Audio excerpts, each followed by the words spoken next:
ha hecho un vínculo fuerte cliente-proveedor, y al final, si des algo realmente a medida, traje a medida al cliente, pues eso facilita luego. Los metros que estamos cortando, pues evidentemente los clientes son potentes, ¿no? Logrado por ahí, ¿eh? Tabla lateral con mejores calidades mecánicas.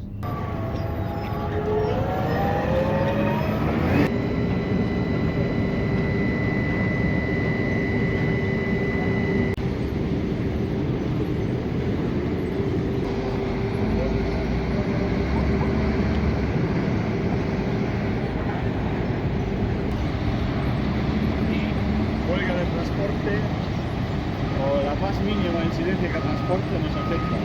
Y podemos...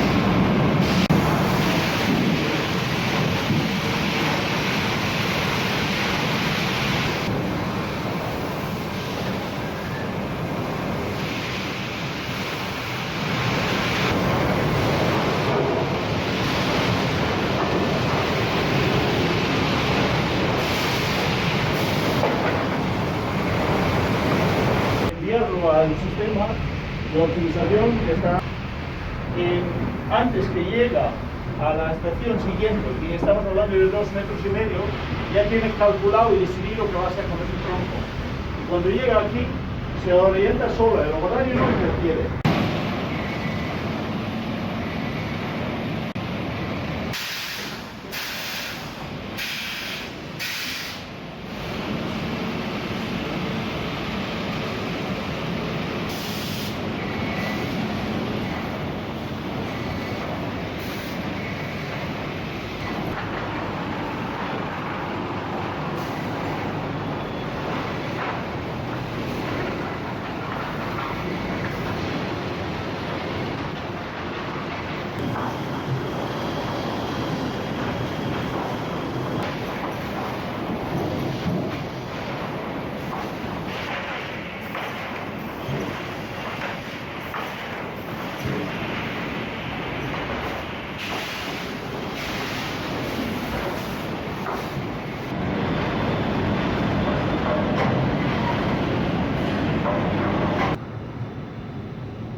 Actualmente